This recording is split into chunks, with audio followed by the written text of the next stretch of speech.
He paid her brother's gambling debts in raw silver, and she didn't know the quiet stranger had been watching over her from a distance for 11 years. The autumn of 1883 came hard to the Texas Panhandle, arriving not as a slow cooling, but as a sudden, violent reckoning. The grass turned brittle and pale overnight, and the wind that rolled down from the caprock carried a dry, biting edge that chapped lips and cracked hands before a man even had time to pull on his coat. For the Whitfield family, the change in season felt less like weather and less like judgment. Their small horse ranch south of Amarillo, which had never been prosperous, had spent the past 3 years quietly dying. Opal Whitfield stood at the kitchen window on a Tuesday morning, watching the dust rise off the empty paddocks. She was 22 years old, with her mother's dark auburn hair and her father's stubborn jaw, and she had spent the better part of those 22 years holding things together with the same grim patience a person uses to press a wound. Her mother, Catherine, had passed from typhoid fever the previous spring, leaving Opal to manage the household, nurse her aging father through his grief, and quietly absorb the news, delivered by the bank in Amarillo with the cold formality of a legal document, that her younger brother, Hayes, had signed away the deed to their western pasture land as collateral on a gambling debt he could not pay. The man who held that debt was named Vernon Coyle. Coyle operated out of a saloon in Tascosa, a settlement 40 miles northwest that had built itself on cattle money and bad decisions. He was not physically imposing, a narrow-shouldered man in a brown wool suit with precise hair and the patient, watchful eyes of a man who made his living waiting for other people's mistakes to ripen. He held 9 promissory notes across 3 counties, and he had a reputation for collecting them in ways that were technically legal and entirely without mercy.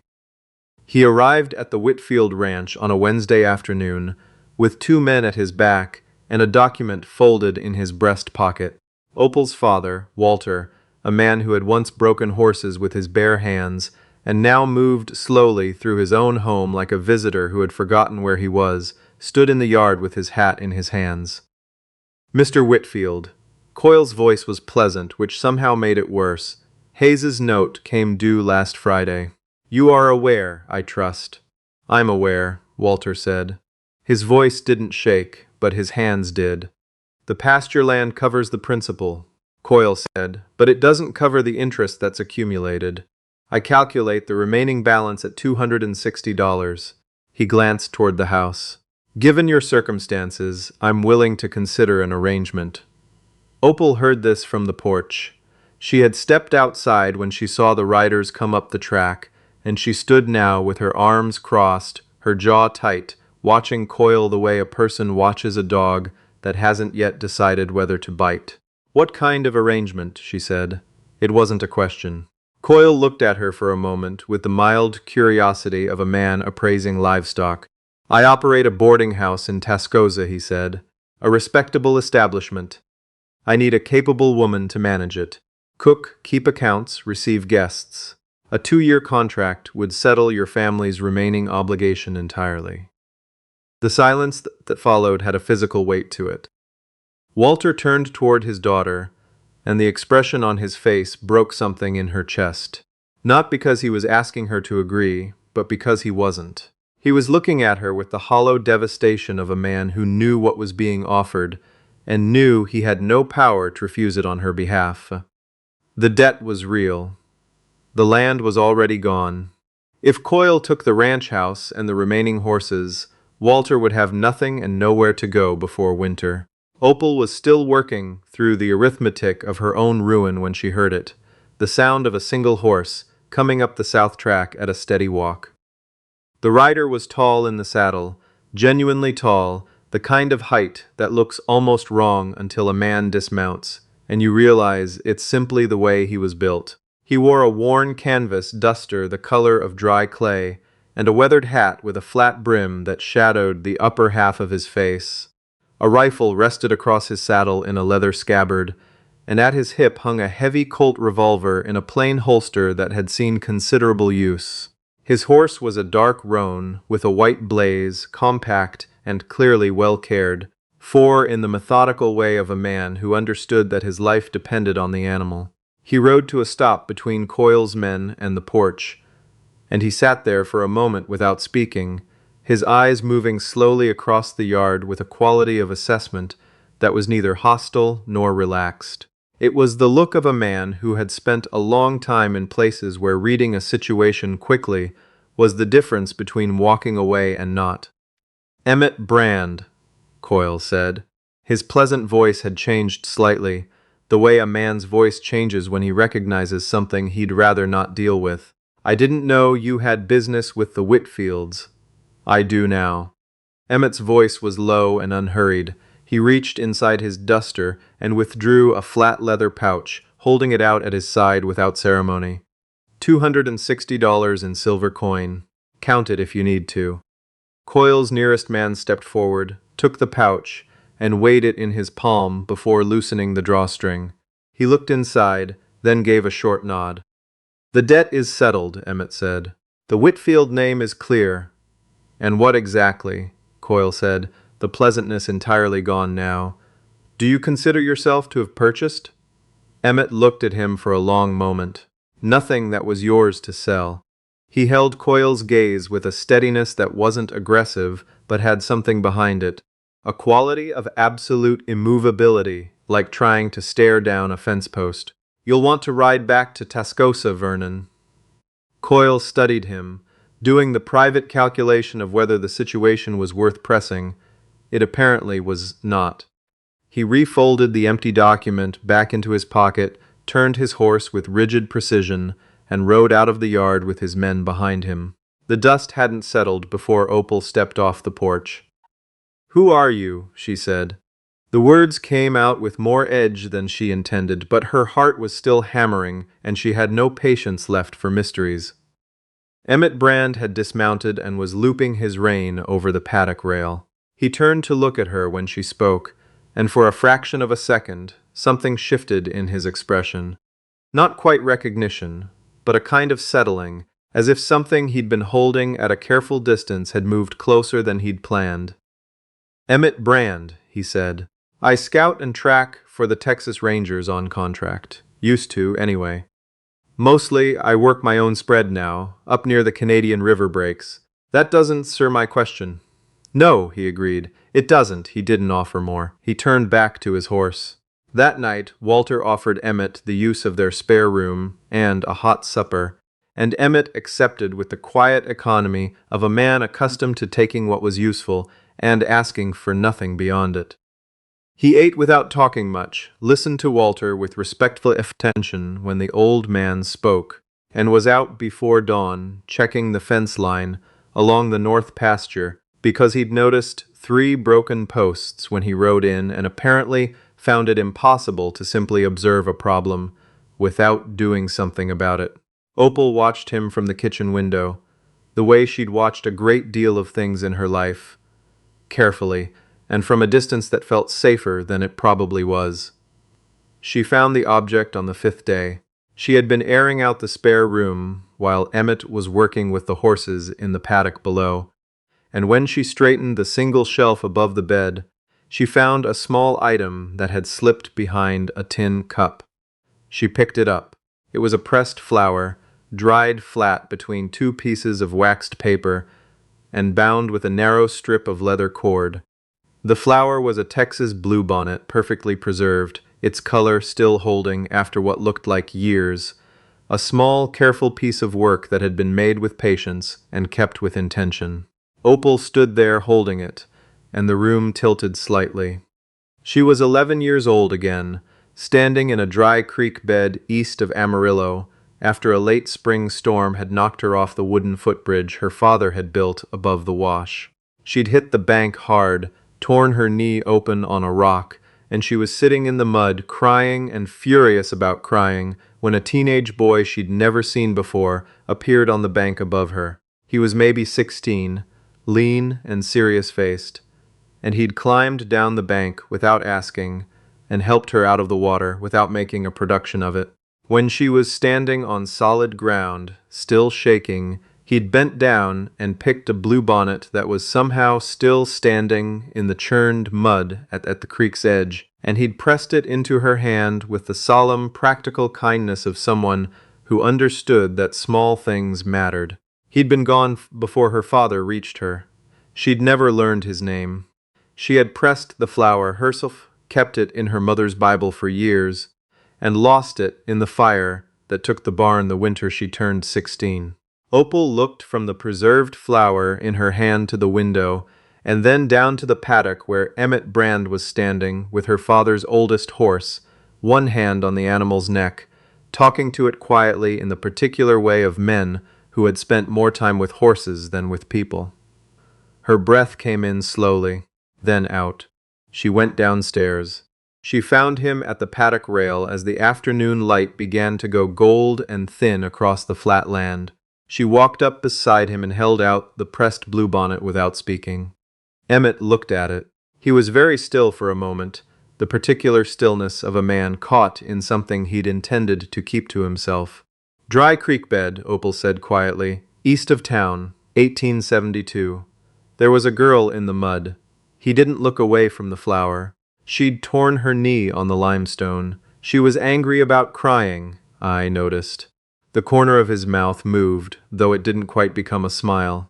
He was quiet for a long moment. Then, "I came through this county 6 years ago on a tracking assignment. I saw you at the Amarillo market. I recognized the way you stood, same way you stood in that creek bed, like you were deciding whether the situation deserved your fury or just your endurance." He paused. "I asked around. Learned your name, learned about your family, and you just watched," Opal said. Her voice was measured, feeling its way through the words, "from a distance." He finally looked at her, and she saw it plainly now, the weight of it, the years of a thing kept carefully at arm's length. "I wasn't anybody worth knowing then.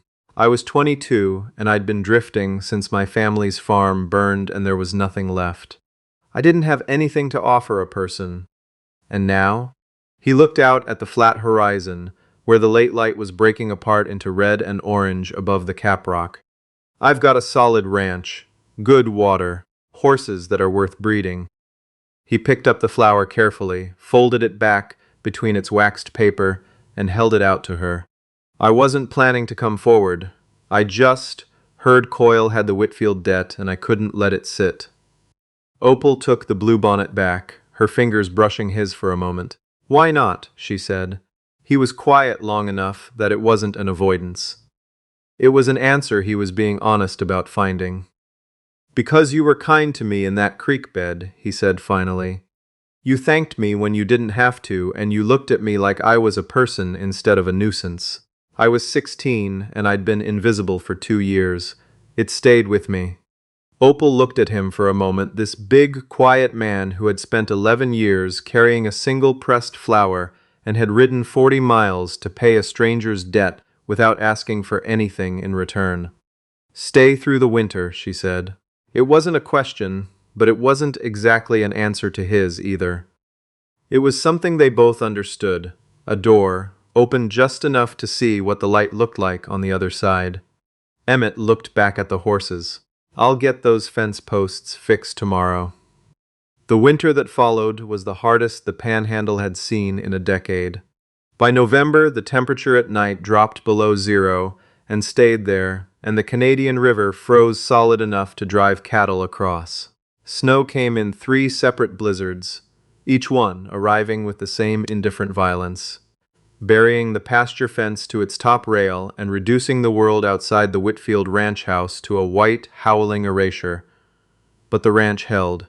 Emmett worked with the particular focused competence of a man who had survived things alone and now found himself with the strange luxury of having people to survive for. He reinforced the stable walls against the wind, laid in enough cut wood for twice the winter, and rigged a rope line between the house and the barn so that crossing the yard in a whiteout didn't become a way to die. He taught Opal how to read the weather off the caprock, a skill she discovered she had a natural aptitude for, and she, in return, pulled him into the small human rhythms of the household with a quiet persistence that he didn't resist as much as she'd expected. She made him sit at the table for supper, even when he'd have been content to eat, standing at the stove. She read aloud from the 2 novels and the almanac that were the household's library, and she noticed that he listened with a quality of attention that people rarely gave to spoken words anymore.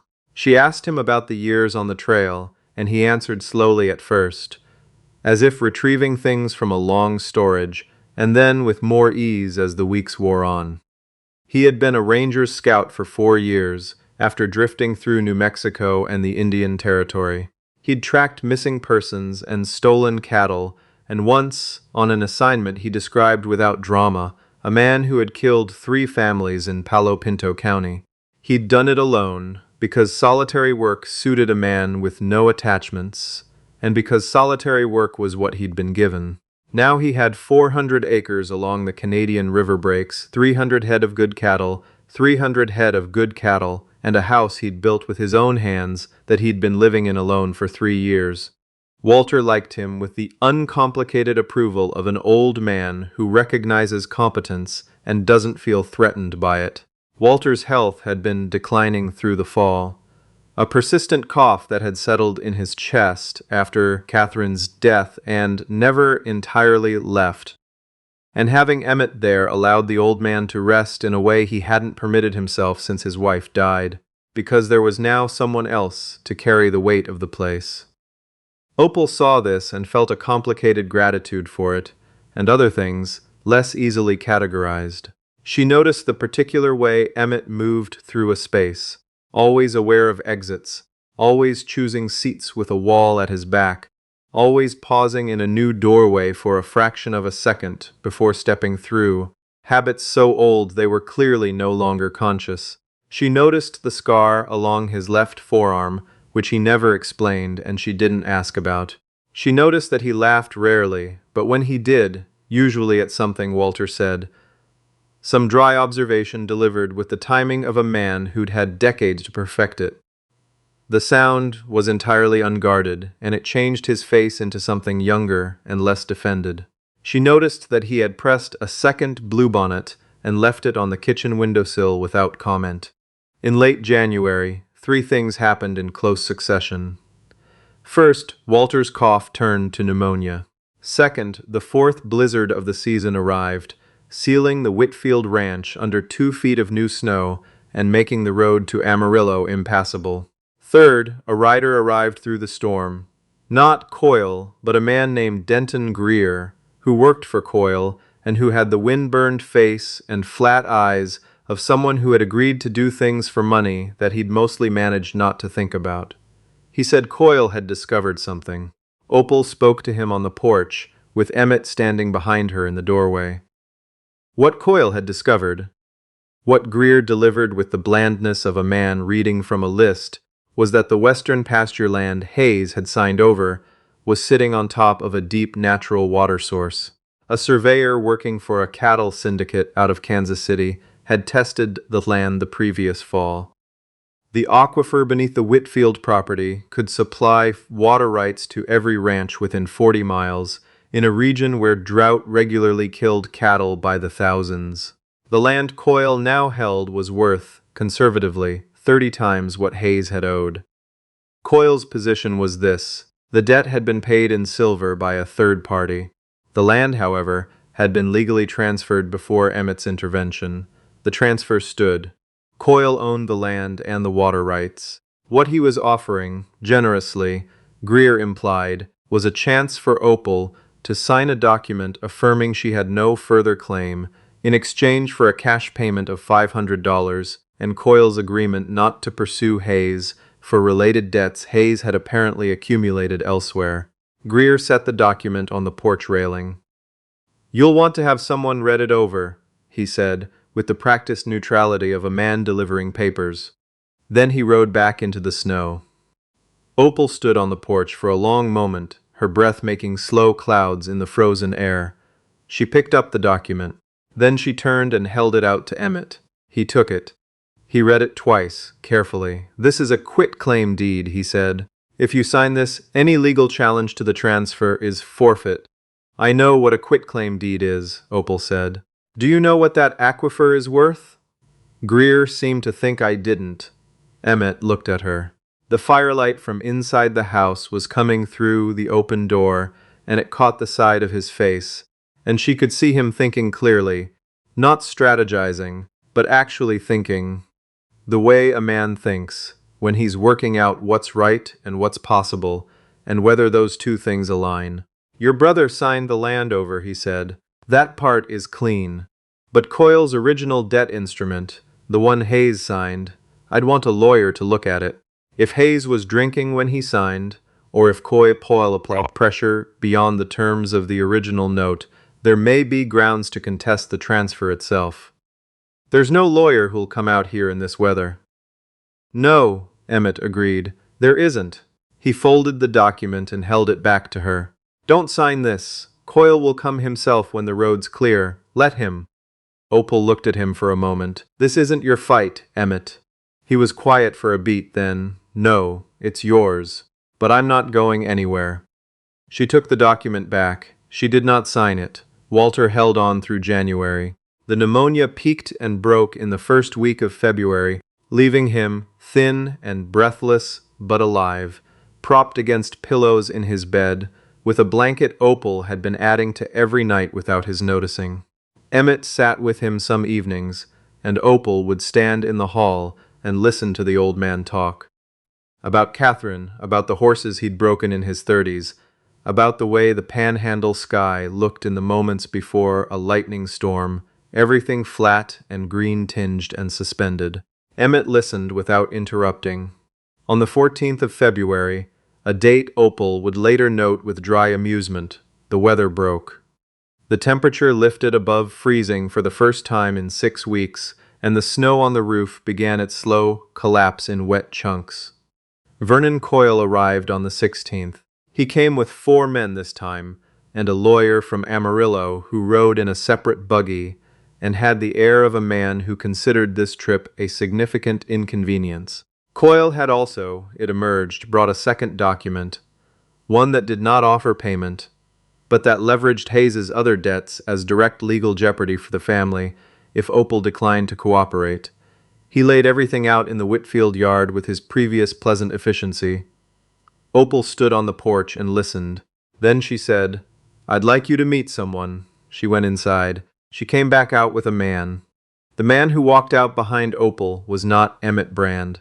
He was tall and angular, with a neat gray suit and the kind of careful posture that lawyers and judges develop from years of standing in rooms where posture signals authority.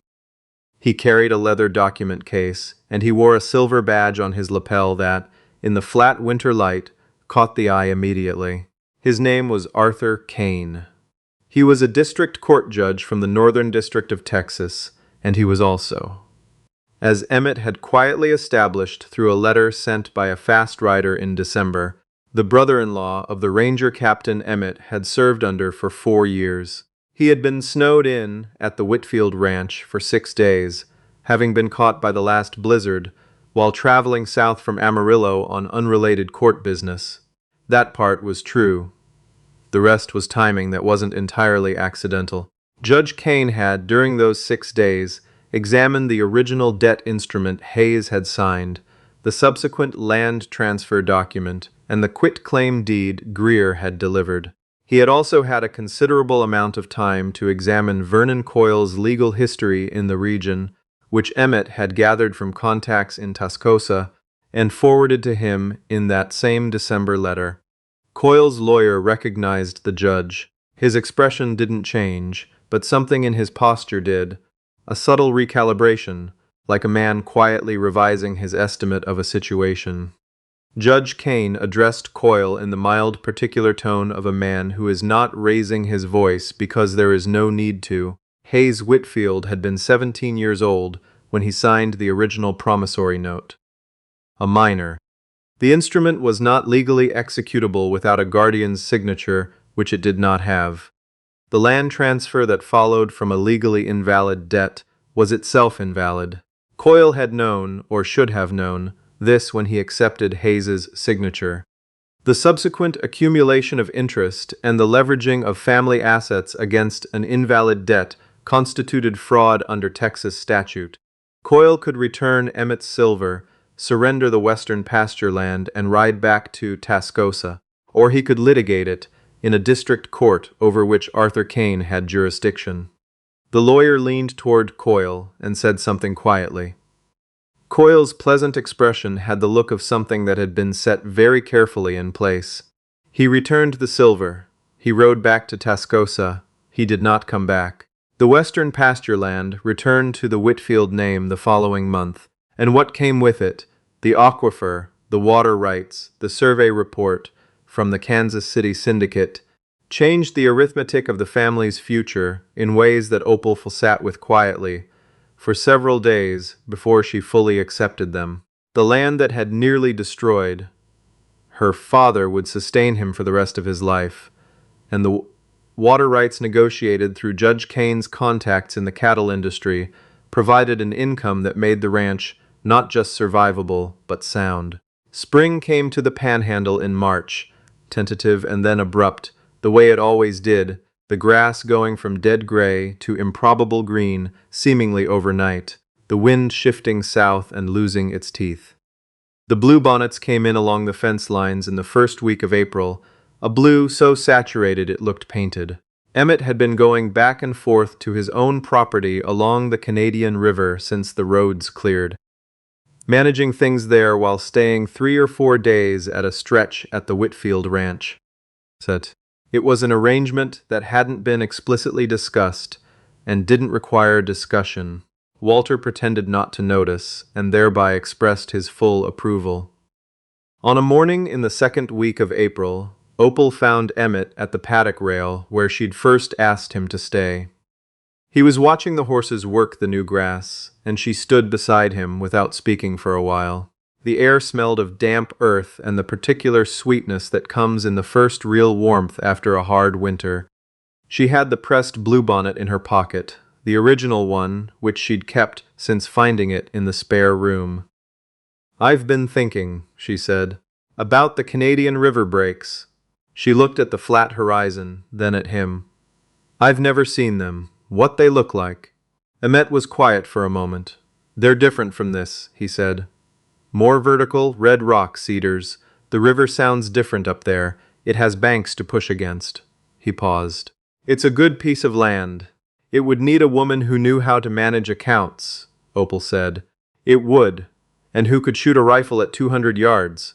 That too." She looked at him directly. "Are you going to ask me, or are you going to make me do it?" The corner of his mouth moved. Then the smile came fully, and it did what it always did to his face. Opened it, made it younger, took down whatever careful structure he kept assembled there, by habit. "Opal Whitfield," he said, "I have been trying to ask you something since approximately December." "I know," she said. "I was waiting to see if you'd manage it." He laughed. It was a real one, unguarded, brief, the kind that sounds like it surprised even him. He reached into his own coat pocket then, and produced a small item that she hadn't seen him carry. It was a ring, plain silver, worked into a simple pattern of intertwined stems at the band. The kind of thing a man made himself, carefully, over the course of a long winter, when he was trying to find something to do with the hours between midnight and dawn. "I should have done this 11 years ago," he said. "I know I can't make that right, but I'd like the time from here." Opal looked at the ring, then at him, then at the bluebonnets coming in along the fence line. She took the ring. "The Canadian River breaks," she said, "after Walter is well enough to travel." He nodded. He looked like a man who had been carrying something for a very long time and had just been told he could set it down. Walter Whitfield made the journey north in June, when the weather had fully settled and the land was as forgiving as it ever got. He rode in the wagon, with a blanket over his knees, and complained about the pace and pointed out geological features of the Kapap Rock, with the enthusiasm of a man who has been given permission to be interested in the world again. He liked the Canadian River breaks on site, and he liked the house Emmett had built, solid and practical, and situated with the unconscious good sense of a man who understood land. Opal stood on the porch of that house in the early evening of the day they arrived, watching the light come off the red rock and the cedar, listening to the river below the ridge making the sound Emmett had described, purposeful, alive with the friction of water against shaped stone. She reached into her pocket and found the bluebonnet, still there. She thought about the girl in the mud of that creek bed, furious at the indignity of needing help, and about the serious-faced boy who had offered it anyway without condescension or performance, who had pressed a flower into her hand because he understood that small things, in hard moments, were the most real things there were. She thought about the 11 years in between, the weight of them, and the strange grace of them. Emmett came to stand beside her without being called, the way he always seemed to know when she was somewhere he should be. She put her hand in his, and they stood there while the light went down over the breaks, and the river kept on below them, and the evening star came out above the red rock rim of the canyon, steady and unhurried, exactly where it was supposed to be.